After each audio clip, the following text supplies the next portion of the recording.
60 minutes business. Toute l'info éco et business à la mi-journée sur BFM Business. Bonjour Francis Lelon.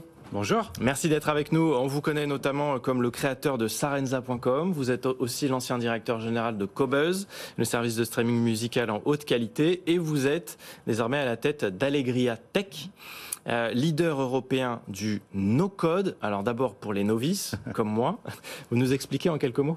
Oui, vous êtes encore nombreux à ne pas savoir ce qu'est le no-code. C'est complètement normal, c'est une technologie très récente. En fait, ce sont des outils qui permettent de créer des solutions digitales sans écrire une ligne de code. Donc, ils s'adressent aux 99,7% de gens qui ne savent pas coder, puisque malgré tous les efforts éducatifs depuis 20 ans, on ne sait toujours pas former plus de développeurs. Ouais, il y a quand même du boulot, c'est vrai.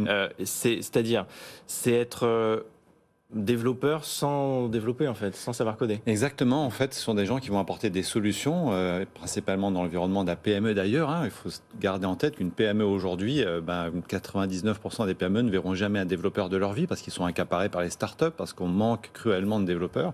Pourtant, ces entreprises, elles ont besoin de faire leur transformation digitale aussi. Et donc l'objectif, c'est d'utiliser ces outils qui sont à notre disposition depuis quelques années maintenant, qui arrivent à maturité et qu'on va pouvoir déployer à grande échelle dans des millions d'entreprises. Et pour ça, il faut des gens.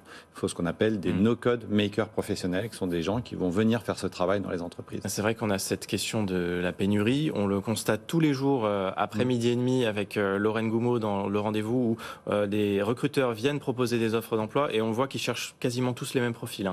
De la tech, des gens qui savent coder et ils ont du mal à en trouver parce que tout le monde veut ces profils-là et qu'il n'y a pas assez de candidats. Annonce que vous faites donc ce midi sur BFM Business, vous lancez votre école de formation. Ça va s'appeler Allegria Academy et ça va se lancer très très vite là. Ça y est, c'est parti. On a mis en ligne, on a déjà des candidats, plus de 50 candidats déjà inscrits là en quelques heures, donc on est vraiment très heureux. L'objectif étant de commencer cette année avec 250 étudiants formés au métier du no-code, avec une formation qui a l'avantage d'être financée, donc gratuite pour l'étudiant. Il sera même rémunéré dans sa phase d'alternance et avec un emploi garanti à la sortie, puisqu'aujourd'hui la demande sur ces métiers explose également, comme pour celle des développeurs en réalité. 3 mois de formation, 9 mois d'alternance, donc 1 an au total. Et en 1 an de formation, vous garantissez que les étudiants que vous avez formés sont aptes à entrer sur le marché du travail et à aller aider les entreprises. Oui, complètement. En fait, si on compare avec le métier du développeur, il faut 3 à 5 ans pour faire un développeur professionnel. Là, en 1 an, avec cette première formation, on a vraiment l'ensemble des bases. Et ce qu'il faut dire aussi, qui est très intéressant dans cette formation, c'est qu'elle est ouverte à tous, et en particulier aux femmes, parce qu'on a un énorme déficit de femmes dans le métier des développeurs. Il y a que 13% de femmes qui sont développeuses aujourd'hui au niveau international, c'est pas qu'en France. Et cette école, elle a décidé d'avoir 50% de femmes. C'est obligatoire, c'est une contrainte qu'on s'est imposée dans l'ensemble des corps de formation qu'on va lancer. Parité totale, avec la promesse d'un salaire brut à plus de 3 000 € par mois à la sortie de l'école, c'est-à-dire pas loin de ce que gagne un développeur. Oui, exactement. Alors même si les salaires des développeurs ont tendance à exploser depuis 12 à 24 mois, on a aujourd'hui, j'ai des amis qui se font débaucher des développeurs à des salaires à plus de 100 000 €, 25 ans sortis d'école, par des sociétés de la Silicon Valley qui sont passées au télétravail, donc ils peuvent employer des développeurs aujourd'hui en France, travaillant pour eux, pour des sociétés californiennes. Donc il faut continuer à garder nos talents ici, et une des manières de le faire, c'est aussi de proposer des formations qui offrent un niveau de salaire intéressant, et on peut être salarié bien évidemment en sortant de cette école, mais aussi freelance, parce qu'aujourd'hui il y a plein de nouvelles manières de travailler. Et puis les jeunes, ils aiment bien finalement être freelance. On peut travailler de partout quand on fait ces métiers-là. Ça sera à Paris, ça sera où exactement ? Alors là, on lance à Paris la première formation qui va avoir lieu en février, donc les inscriptions sont ouvertes. L'objectif, c'est de pouvoir la faire en mode hybride, donc une partie en physique, une partie en digital, bien évidemment. Mais où ça ? Dans un campus ? Dans un campus, exactement, dans nos locaux à Paris. On a déjà des locaux à Lyon, à Nantes et à Lille, et bientôt à Nice. Donc on va ouvrir très très rapidement aussi à l'ensemble du territoire ces formations. Et ça sera où dans Paris ?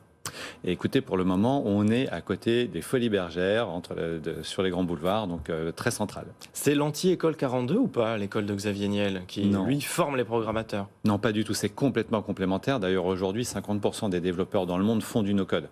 Donc ces technologies sont totalement complémentaires. Le code et le no-code, ce ne sont pas deux manières de s'opposer, c'est juste deux manières différentes de graver la montagne de la solution digitale. Comment l'idée, elle vous vient ? C'est il y a 5 ans, je crois que vous vous mettez là-dedans. C'est quoi l'élément déclencheur? Moi, ça a été Airtable, qui est un des outils no-code les plus en vue, qui a levé 700 millions de dollars encore la semaine dernière. Donc, ils sont à 1,3 milliard de levée. C'est un peu l'emblématique solution no-code qui permet de faire énormément de choses. Et moi, que j'ai mis dans toutes mes sociétés depuis 5 ans et qui arrive maintenant à maturité. Et on fait pas que... On fait des vraies solutions maintenant avec ces outils. C'est ça qu'il faut garder en tête. Là, c'est une école, une académie un peu unique au monde pour l'instant que vous créez. Oui. On est les premiers au monde à le lancer. On a la chance d'avoir en France un écosystème autour du no-code avec des éditeurs, avec une communauté, No-Code France, avec des gens extrêmement motivés. On est pour ces éditeurs, pour le plus souvent d'ailleurs des Américains, le deuxième marché au monde. Et donc il faut qu'on garde cette avance. Et l'objectif d'Allegria, c'est clair, c'est d'être le numéro 1 mondial du no-code demain. Dans votre promo, 30 étudiants formés. C'est quoi l'objectif dans 5-10 ans? Qu'est-ce que vous avez envie de faire avec cette école? Alors nous, l'objectif, c'est 25 000 alumni d'ici 5 ans. Donc il y a du travail, très ambitieux. Au niveau international, bien évidemment, on pense que rien que pour la France, on a besoin d'environ 100 000 makers professionnels à un horizon 2025. Donc ça fait beaucoup de gens à former pour nous et pour toutes les autres écoles du no-code qui vont se lancer après nous, parce qu'on est sûr qu'on va faire plein de petits. Merci beaucoup d'être venu nous raconter ça sur BFM Business. Merci, Francis Lelong, fondateur donc d'Allegria Tech et votre école de formation Allegria Academy qui ouvre donc très prochainement, dans quelques semaines à Paris.